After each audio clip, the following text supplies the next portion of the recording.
Now for more of our roundtable with WPTV's longtime political analyst, Brian Crowley, none better.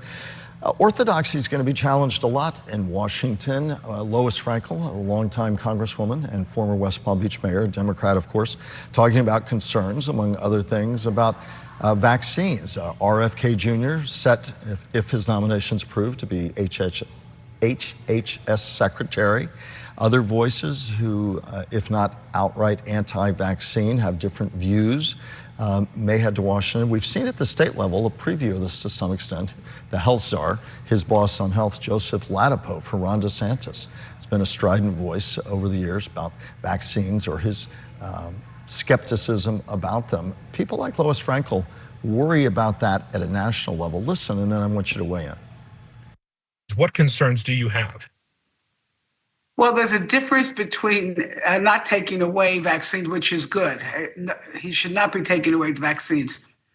But the message is also important.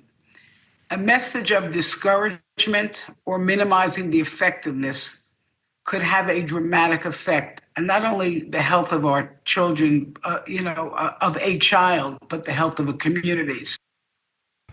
And to be clear, she was not talking about Florida or Ladapo. She was talking about picks at the national level, like an RFK Jr. But again, the president-elect says, I've been sent to Washington to shake it up, and these are the kind of voices he thinks will help shake it up. But people need to be prepared that what was said on the trail, he's made very clear. I'm going to try to put into action day one. Let's talk about vaccines to start in the whole health debate that we may see.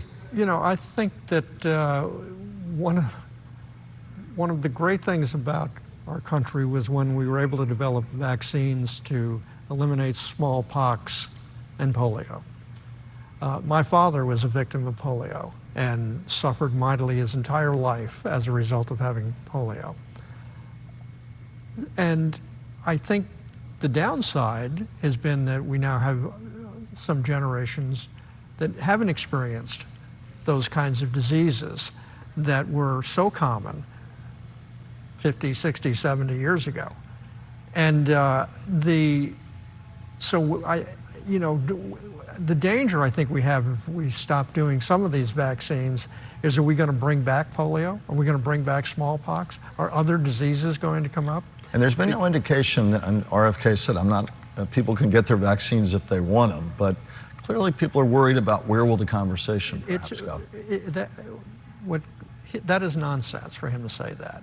Because as long as he continues to disparage vaccines and then says, but you can do whatever you want, already many people are not getting vaccines, according to medical groups, CDC and other groups. CDC and others, because of the message that's going out that you don't need vaccines, or they're dangerous, or they do more harm than good. We've gone through a period now, and some of it is the fault of the CDC and going in too far with the COVID stuff. But we're losing faith in science. We're losing faith in medical science.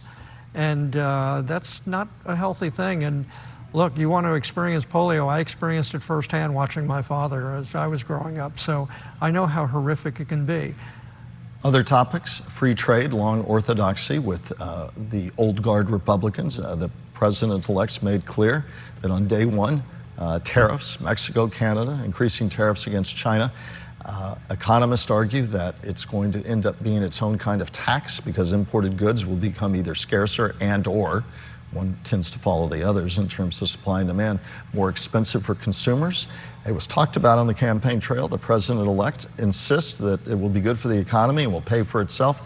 How long will the president-elect, soon to be 47th president, have to make his case in terms of the real dollars and cents and what people see on the ground? Because you and I talk in terms of you had an election, then you have midterms. So there's only so much time to make your case and to convince people, and this is true of anybody who takes the White House, who wins the White House, to make your case and prove that what you said can work. It's going to be interesting first 2 years before midterms. Well, one of the advantages that Donald Trump has as he goes to the White House this time is he's been there before. Yeah, been there, done that. So I think it's one of the reasons we've seen his cabinet picks come like that, because rapidly, he's talking about tariffs. He's moving along, and he's saying, I think we're going to see a lot of executive orders on day one. He has said that. I think he intends to waste no time. And there are a lot of people sitting there, many of you sitting at home may be saying, that's exactly why we elected him. It was Barack Obama who once said to somebody who was being critical, as I recall, hey, elections have consequences. Right. People voted. He won the popular vote. Obviously, we know what happened in November.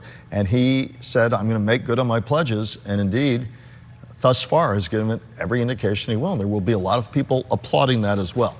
What the impacts will be, that's all to be determined. Well, and the other problem you have with Donald Trump is he changes his mind fairly frequently. So the 25% tariff that he's talking about for Mexico and Canada could be gone by the time he's sworn in, because he feels like they did something to make things right. This is a guy who is going to build the wall who didn't build the wall. While he had some successes with stopping immigration, it was more because of the threats than it was because of the action. And I think he counts on that a lot, that his threats will get done what he wants to get done. What will it be like here in the South Florida, the Palm Beach, Treasure Coast area? I mean, you talked about at the top of our broadcast, this is going to be the center of so much political buzz for the next 4 years yet again. Your thoughts on all that? I think it's worth reminding viewers again that the political world's tilting all the way to Palm Beach in a profound way yet again. Well, first off, let me give my deepest sympathies to the citizens of Palm Beach. Your traffic is going to be a mess for the entire season and for the next 4 years. We're going to have dramatic changes here, I think. We've already seen it in downtown West Palm Beach. You see so many businesses and everything moving here. They're building all these high rises. Can't get an upscale hotel. Because they want to be close to Donald Trump. They want to be across the river. All right.